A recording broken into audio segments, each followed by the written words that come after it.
historic theater. First red flag, it was at 5 p.m.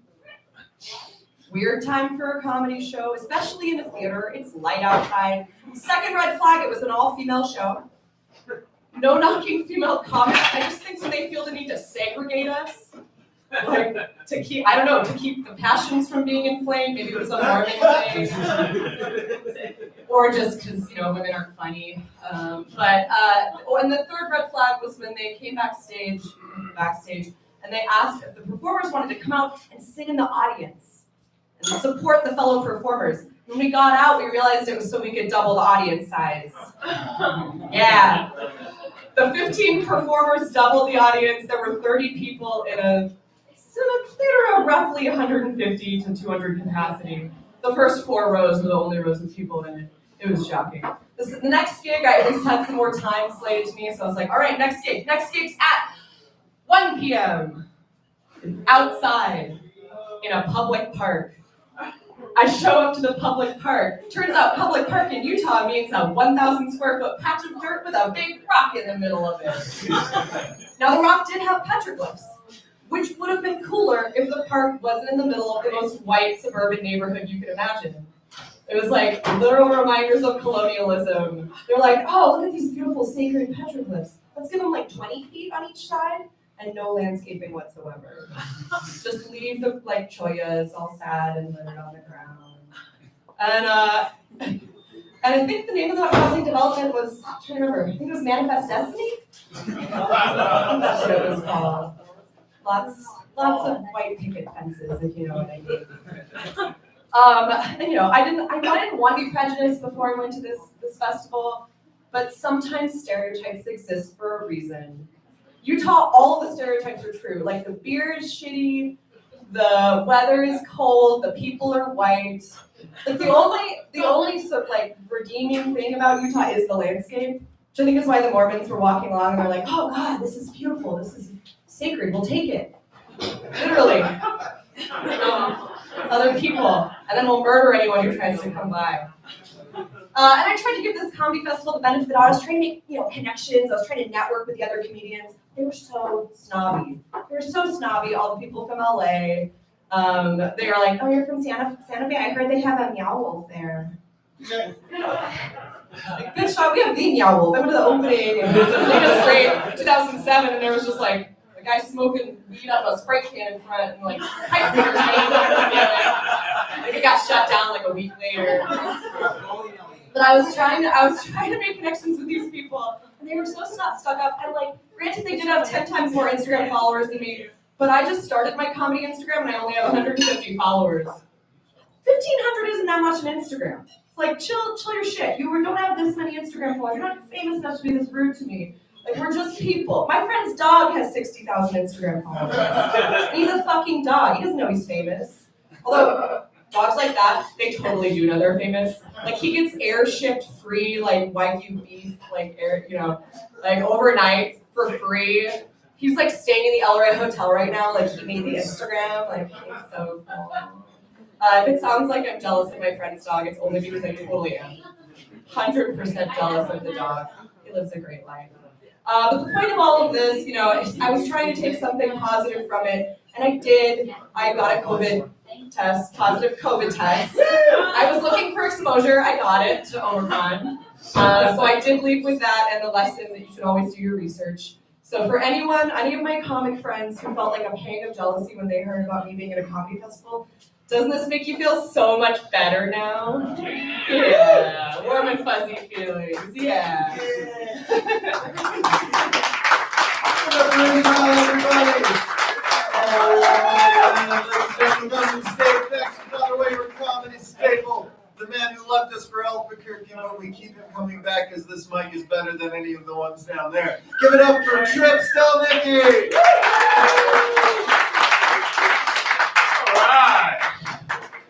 I'm feeling good this week, guys. Walking around with a song in my heart. Some of you are probably like, oh, what happened? What happened? Did you meet a pretty girl? Did you find the peace of Jesus Christ? No. I, for the first time, went to Costco. Whoa! Folks, I all the way back in on capitalism. How about that? Push the working class. Whatever it takes to keep Costco going. Holy shit. You walk in, it's like an 80-inch TV for $300. I was like, America, God, shit. Is that a 75-cent hot dog? What the fuck is going? Do you guys know about this? Nobody told me about this? 75-cent hot dogs, $1 for a slice of pizza? Valentine's Day's coming up. My girlfriend was like, oh, we're gonna go somewhere nice. I was like, Costco. She was like, oh, you're gonna like get ingredients for a nice dinner at Costco? I was like, no, Costco food court. That's the dinner. What about Sam's Club? Huh? What about Sam's Club? Fuck Sam's Club. I'm a Costco guy. Are you not listening, dude? I don't know. How the fuck do they 75-cent hot dogs? Like that's real. Like I don't know what inflation is, but it's not on the menu at Costco. That's like you know when your grandpa, when you were literally like give you a quarter and you'd be like, this was a lot of money in my day, and you'd be like, oh shut up or whatever. That's how people are when I talk about the Costco hot dogs. I've been telling everybody, I'm like, it's 75 cents for a hot dog. They're like, must be a shitty hot dog. I'm like, you're a shitty hot dog. Fuck you and fuck Sam's Club. Okay, so if you're a white person, if you're a white person and you say the N-word on your podcast so many times that you could make a highlight reel out of it, probably, I'm not afraid to say it, too many times. That's double too many times. I watched the Joe Rogan highlight reel, and I am from the Midwest, so I know a little bit about white people saying the N-word. And I gotta tell you, I watched it. Not great, guys. Some of them, there was a little stink on some of them. You know what I mean? Like he was saying it. It wasn't like Samuel L. Jackson in the Tarantino movie. You know, it was like a white character in a Tarantino movie. It was like you know when a white person in a Tarantino movie's dropping a hard R. That's either a Nazi or a big slave guy. Or both. In which case, when you take that role, they just mail you the Oscar when they announce the movie. Like, you are so brave. There was a lot of people like defending Joe Rogan, like, oh, okay, who cares? He's fucking rich. He's fine. Rich people don't need your help. They can do whatever the fuck they want. Like J.K. Rowling. Are you kidding me? Okay, she has more money than God. More money than God. She made Harry Potter. She has more money. She could just not do that. You know what I mean? She made Harry Potter, and now all day long, every day, she just goes online and is like, you know who shouldn't have any rights? And we're all like, Slytherins? She's like, no! And we're like, damn it, I thought maybe this had to be Slytherins. Rich people, they're fine. Like, remember when Jeff Bezos went to space? Because he has a small penis, and like that was. And by the way, he didn't need to go to space. Like he could have bought a new dick. Like that's how much. What a waste of time. He could have walked up to any one of his employees and been like, "Do you want $1 million?" Yeah. Here's this rusty knife.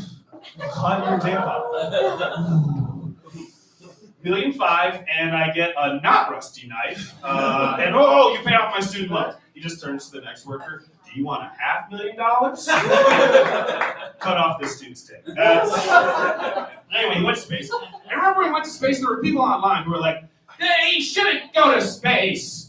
That's a waste of money. It's not a good use of money. Well, it's not up to you. Like, we don't get a vote, you know? It's not a city council meeting. He gets to do whatever the fuck. Well, billionaires shouldn't be doing that. Well, you should go to his island where he hunts people for sports and leave a suggestion in the suggestion box. I'm sure he'd love to have you. You know what I mean? So, like, fucking, like, I just feel like sometimes people think America is like a see something, say something situation. It's like, I don't like what's happening, so I want to say something, but America is not a see something, say something. America is a see something, shut the fuck up. This is not 9/11 after, like, an airport after 9/11 where there's, like, rules, you know what I mean? This is like, we're in Guantanamo Bay after 9/11. Like, you know, we're on our own. Like, there's no, what the fuck is the punchline to this joke? I don't fucking know. There's gotta be a punchline, but that's gonna be it. Okay.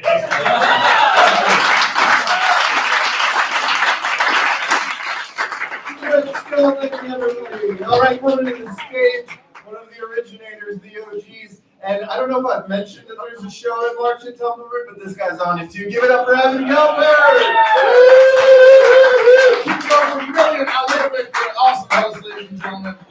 Let's start with what I look like. I know what I look like. I look like Joe Rogan and Seth Rogen, made some god-awful amalgamation of a human being.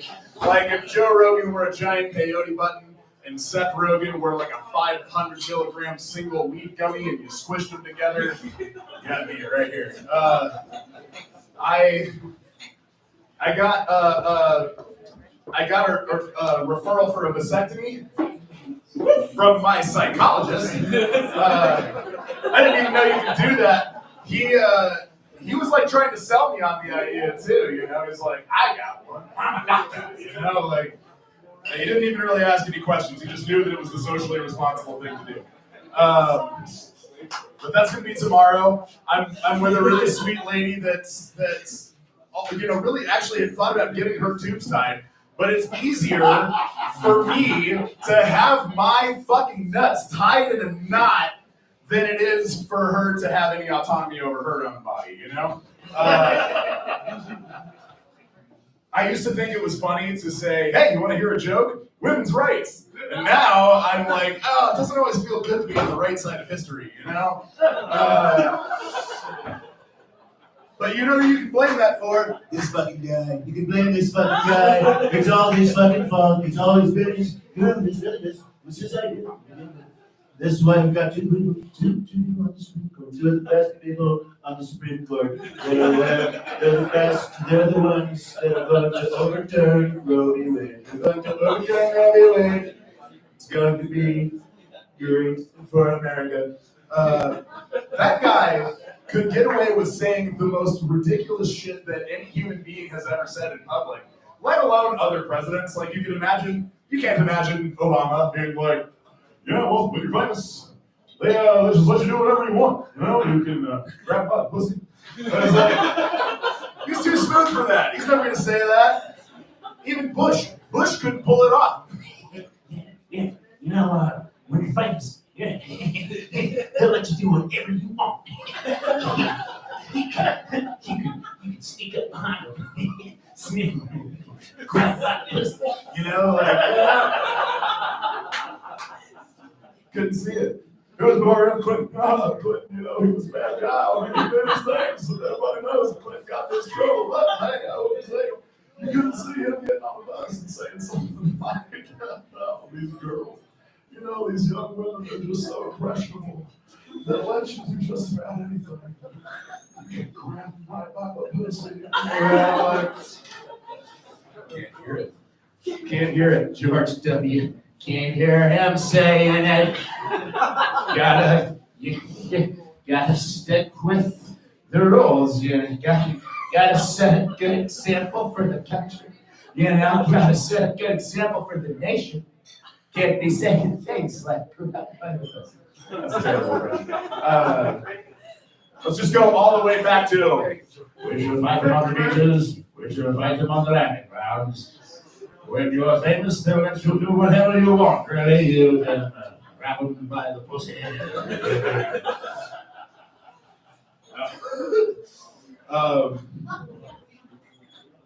Who really has a raw fucking deal is sloths. Right? Because, name one other animal that got named after a sin. Right? You can't. I've already thought about this. And the thing is, it wasn't like the Amazonians named it a sloth.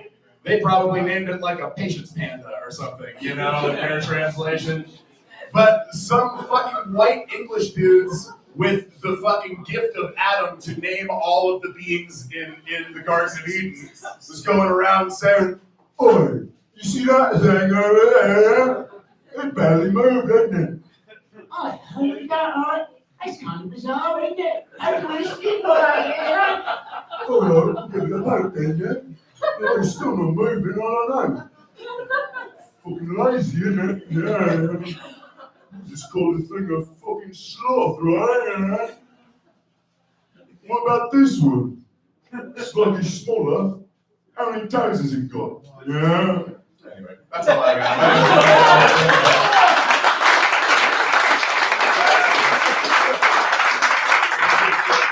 Well, folks, we're here at this very special time together. We get to share something truly special together. We're about to watch someone do stand-up comedy for the first time in their life. Now, I want to remind you all that there's a spectrum of possibilities, and your patience is appreciated, and your love is appreciated. We might be about to see the beginning of someone's career. Yes! Or we could be subjected to 5 minutes of hate speech, but either way, 4 minutes I'm gonna like it. Give it up for probably more your friend than mine, but I'm excited to hear what he says. I think all of you in this room know him. Give it up for Steve.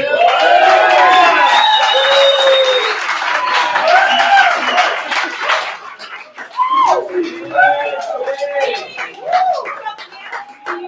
the fuck is going on? This is episode 1 of Real Western Stories. Bye. It's my first time. I love you all. I just want to let you guys know. Am I speaking correctly? Yeah. It's my first time. You can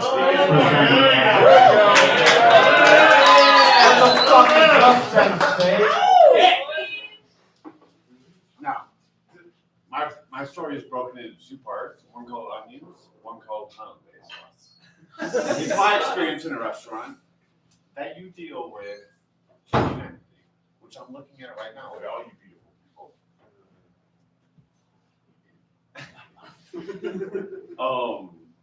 Gordon Ramsay, eat your fucking heart out. I apprenticed to be a chef in Chicago, and I'm 45, 19 years old, 20 years old, apprenticing to be a chef. Fuck that. Don't ever do it to yourself. Am I speaking correctly? I just want to speak into the mic. Speak into the mic. Yeah. There you go. Hey, let's get on. I'm sorry, guys. We can't First hear time on a microphone, ever. Now, the barn in Barrington in Chicago, it was a special place. And August Ditzinger, R.I.P., he taught me a lot about how the restaurant business works. And I come in, I'm listening to the DC Boys, I'm like, oh yeah, I'm gonna learn a new skill, right? Come in, just jamming out. And he comes in, he's like, oh, how you doing? And I'm like, I'm doing pretty good, August, how are you? And he's like, oh, you're gonna cut onions today. I'm like, okay. I'm gonna cut onions today. I think I'm doing a pretty good job. I'm like, shh. He's like, no, like I showed you, you're gonna do it like this. Done. I looked at him and I'm like, dude, I'm not that good yet, but like I will be. Don't worry about it. So I started talking, and then I'm like, no, I got landscapers that can cook better than you. I'm like, fuck off. Like, the Chicago in me came out. I'm sorry, I'm wearing my black ops right now. The Chicago in me came out. It's like, I will stab this motherfucker. Over here, like, don't do it. Don't say anything. Don't say anything. And I'm like, you know what? Fuck it. I want to say something. And he was like, no, I'm gonna cut your balls off if you ever talk back to me. I'm like, okay, like, what the fuck? So he asked me to make hollandaise sauce, my second dish. And I thought I made it pretty good. I don't know if you guys ever made hollandaise sauce in this room, but how many restaurant workers in the room? Bunch of sick fucks. Like, what? He comes at me, he tastes it, he goes like that. He literally licked his finger before he put it in there and then tasted it. Fuck this dude. Like, seriously. R.I.P. But he's like, this is bullshit. Like, I wish you smacked the phone. Like, seriously, like, slams the shit jumps. He's like, this is bullshit. You guys have no idea. You're a dipsticker, not a cook. Fucking shoemaker. I'm like a shoemaker and a dipsticker. Like, this is my lot in life, right? Like, I'm okay with it. 19 or 20, I'm like, I got a knife on my hand, dude. Like, do you really want to talk to me like that? Like, shit gets emotional. It does. You know. But the fact that, like, he came at me like that, and he's like, no. Throw it in the... He said throw it in the garbage because it's that bad. And I'm like, you know what? I go into the sink to rinse it out, be all nice, you know what I mean? Started anew. He's like, no. It's too bad for the sink. God damn it, Steven. He's like, God damn it, Steven. Like, what is wrong with you? Like, you can't even think like a cook. He takes that shit and brings it upstairs to show all of my coworkers upstairs in the banquet hall how bad my hollandaise sauce was. And I'm like, I'm hearing all the laughter upstairs, and I'm like, what the fuck, dude? Like, seriously. Like, in my mind, you know what I mean? Like, he comes back down and she's like, nah, do it again, and put it in the garbage where it belongs. So I'm like scraping it out, and he's watching me do it. And I'm like, seriously? Like, you doing this? Cool.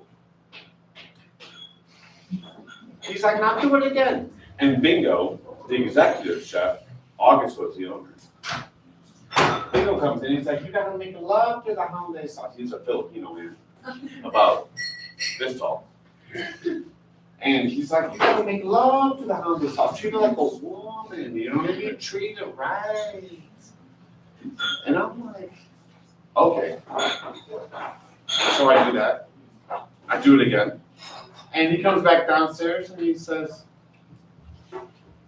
better. Better. So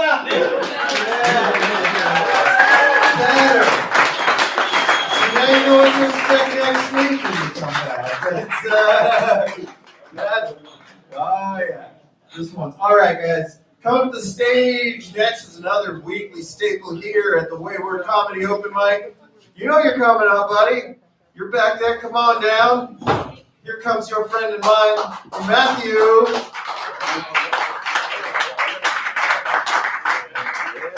Órale, nosotros, ¿cómo estás? Yo me llamo Mateo, no. I think it's a very special name. You know, Matthew's a very special name, especially because I work at a church.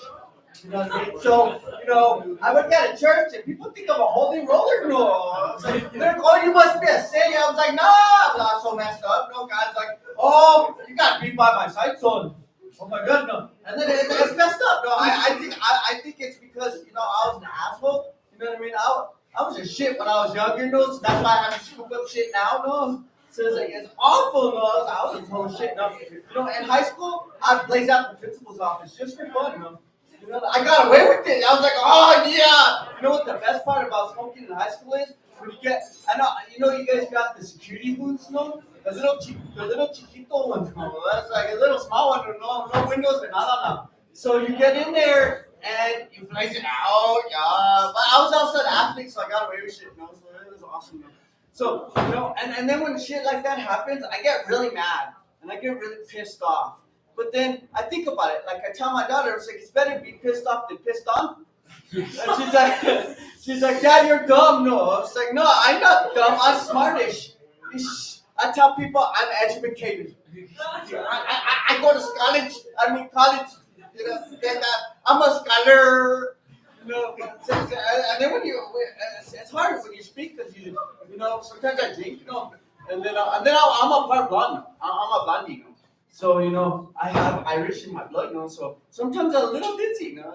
I'll be walking down the street singing, oh shit, what the hell was that? And it's just my face, though. I forget that my face is there, though. So, yeah, that was it. And then I have a story for you. I coming up with a story, I'm going to turn it into a play. So, this is my play. So, I call it the Farming Vampire Hunters. oh yeah, it's fucking awesome. And then the families are called Alas and the Vergas, the Ala Vergas. And then, you know what the vampire clans are? Ketchingao.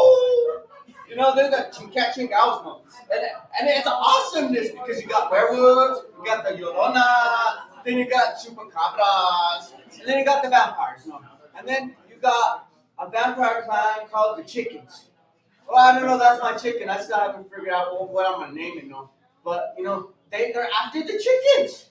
You know what I mean? That's a chicken, and I call them chicken squabbles, no. And that's another thing I call my daughter. No, my daughter's getting to the age, and she's trying to cuss you back, and you can't give it a pitada to the back no more, no. You know, when I was younger, my dad was like, "Oh, Daddy, don't hit me." I'm still traumatized like that, no. You know, every time someone tells me, "Oh, don't worry, don't worry, I'm not gonna hurt you," I'm traumatized because last time I heard that, Chopo came at me, bam!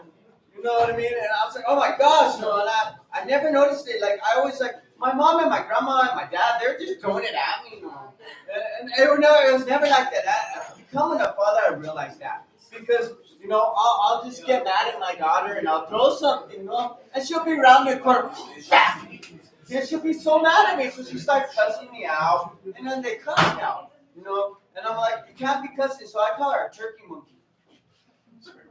Yeah, I call her a turkey monkey, and then she'll be like, oh, tell me I'm a jerk and an asshole. It's like, good, I'm glad, you booger snot booger face, oatmeal cookie, you know what I mean? I'm gonna call you a turkey biscuit. Yeah, you freaking Oompa Loompa. That's another thing. Speaking of Oompa Loompas, I got so scared. I had a bad fetish when I was younger. I guess it's not a fetish. It was a fear. I guess as I got older, it turned into a fetish. But when I was younger, I was scared of little people. I was scared of little people. You know why? Because I watched the Leprechaun, then I watched the Oompa Loompas, and then I watched midget wrestling. So it kind of freaks me out, And then when I got older, I just had a fetish. I like the little women. Little, no? It's like throw them up in the air, no? Woo! You gotta watch it, no? They come down fast, they're gonna be knocked out, no? You never know. So, yeah, it was great. Thank you for listening to me. Oh, have a minute! Un minuto! No, I'm really sick. Okay, I speak 20 languages. I'm Spanglish, I speak Spanglish.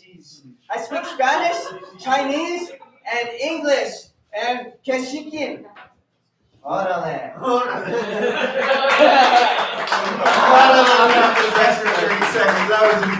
Don't worry, guys. I have no idea what the hell he was talking about. All right, guys. You guys feeling good? We got a couple more comics for you. He's already here. You see this guy right here? His name's Donahue.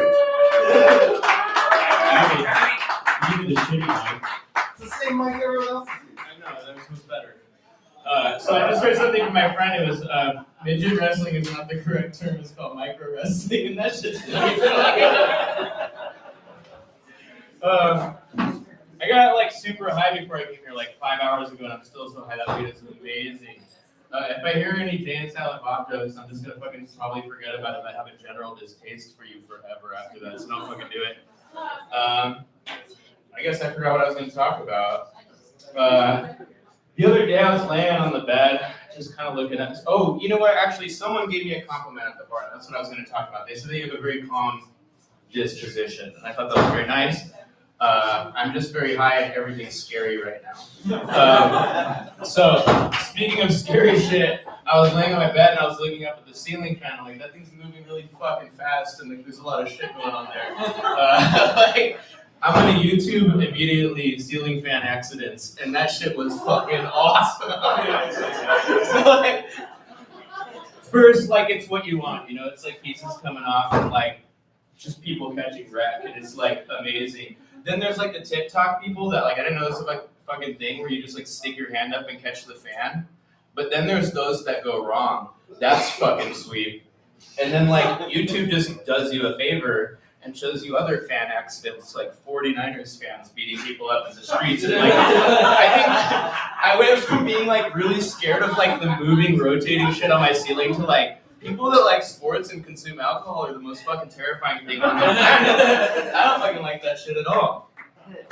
So I had COVID like a month ago, and like immediately like I thought I'm just gonna treat myself while I have to sit here and deal with this and like not see people or whatever. I still saw people, so like fucking.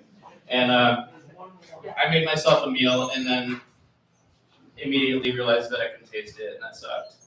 So then I started doing other shit that I didn't get around to for like ever. Like, so it's February now, right? Like I just fucking got rid of my Christmas tree. But it's not what you think. I didn't have it in the house. I like put it outside because I like cut it fresh and it was like still good. So I had it in the front yard and I put it up so that way my neighbor wouldn't like see me when I'm just like out there smoking weed all the time on my porch. It was like really sick to have this like block with this tree. Also, it's just really weird to have a tree in my yard. So when I had COVID, I'm like, I need to get to the shit around the house that I need to do that I don't fucking get to do otherwise. And so I got a jigsaw out, and I thought this will be really cool. I'll just cut the tree up and then put the little pieces in the trash can. So I'm out there cutting the tree up, like piece by piece, like surgically. And my neighbor comes out, and I see him kind of looking over the fence, and he's like, "Hey, dude, what are you doing?" I'm like, "I don't know. This is how I get rid of shit sometimes." He's like, "All right, cool," and then goes back inside. And so I, whatever, I didn't think anything about it. I put the fucking tree in piece by piece in the trash can, put the trash can out. I go back inside. Like 2 minutes after I shut the door, I just hear his trash can going out. And then I realized he was going outside to like fucking take his trash out, saw me like serial killer disposing of his tree, decided to go the fuck back inside and then waited and then took his trash out after I was inside. So that's me. I'm your best neighbor. I think that's it. I don't know. Let's weird vibes tonight. Let's keep it out.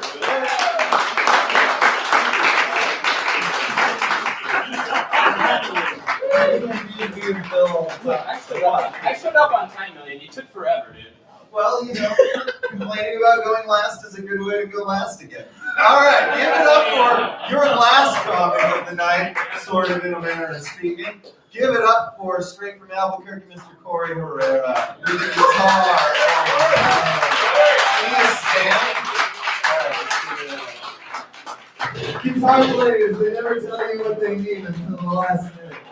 You should be more professional, like a comedian. I say that as someone who's been playing music for a long time and never had his shit together. No way. Believe it or not.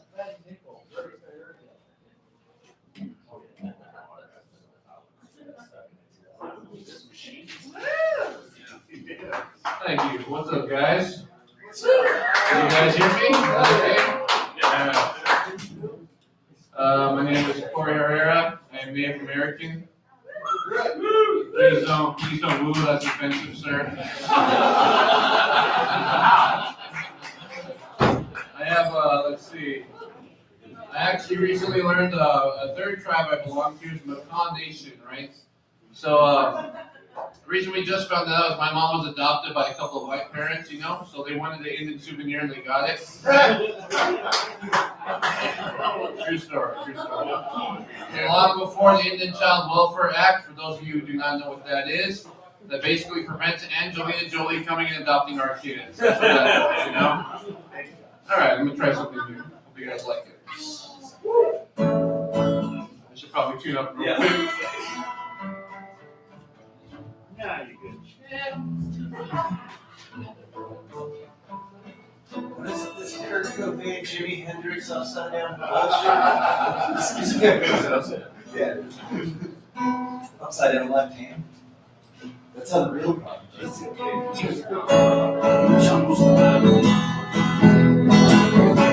Well, this atmosphere. Yeah. You can clap if you want to.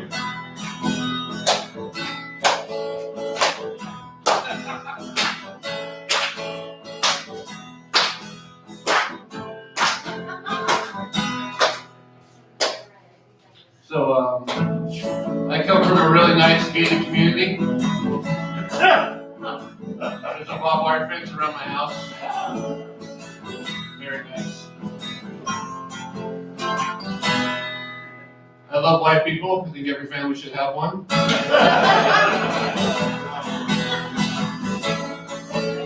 Just one, you know. I had breakfast today. I made a malto meal. It says stir till you reach your desired thickness, you know. So I was stirring it for 4 days. The thickness I desire is a Latina woman.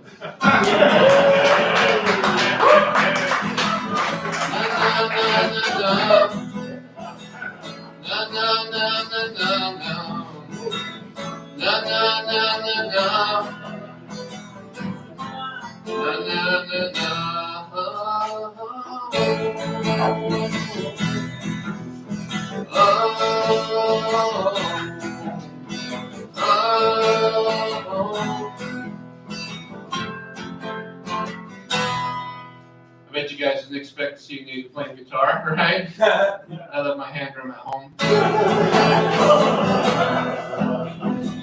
A lady actually tried to cancel me regarding that malto meal joke. She said she didn't have that thickness, you know? Sorry, it's not my problem, dude, you know? So, something happened to me. Someone called me an apple. You guys ever heard that? Yeah. So basically what that means is I'm red on the outside and white on the inside. Kind of fucked up, right? So I told them, do you want this red to give you some white inside of you? So we're going on a date on Wednesday. Na na na na na. Na na na na na na.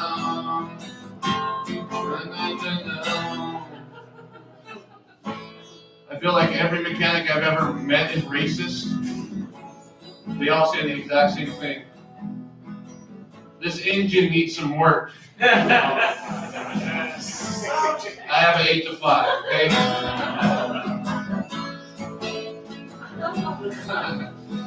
All right. Na na na na na. Na na na na na na.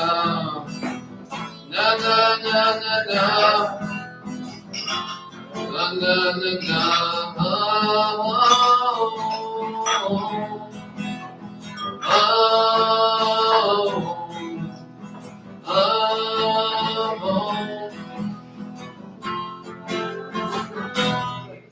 Thank you. That's all I got.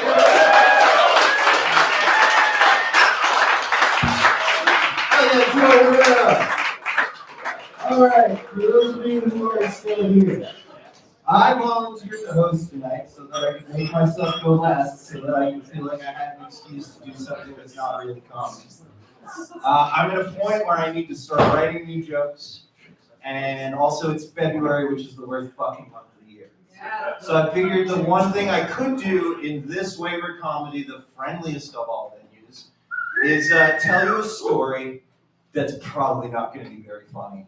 And just full disclosure, I have ADD, and sometimes when we talk about intense things, there's this autonomic nervous system thing that makes me start crying. I promise you, I'm cool with telling you this story. It might not go super well, you know what I mean? Like, there's comedy at the core of this, but maybe it hasn't been long enough to be funny.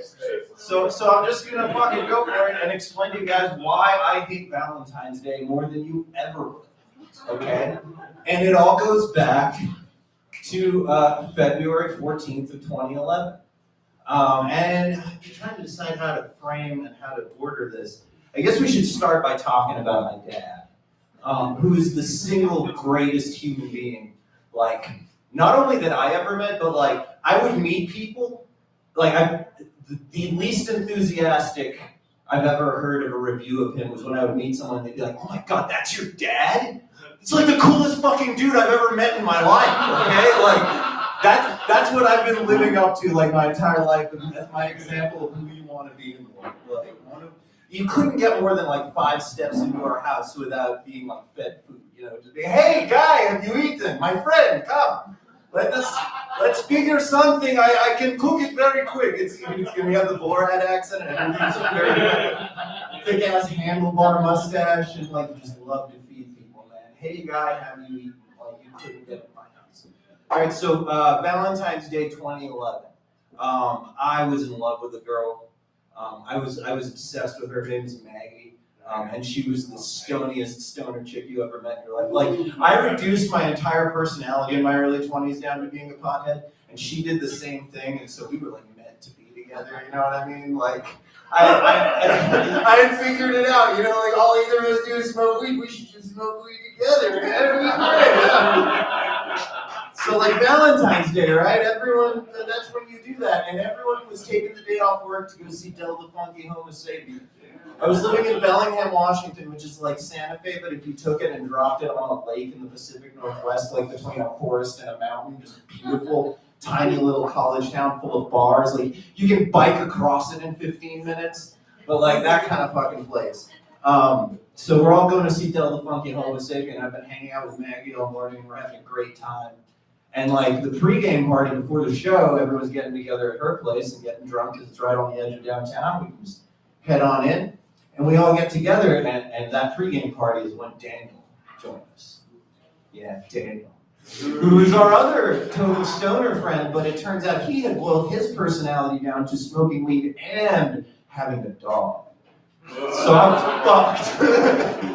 And it turned out that, they had kind of been a thing for like weeks, and all of our friends knew, except for me.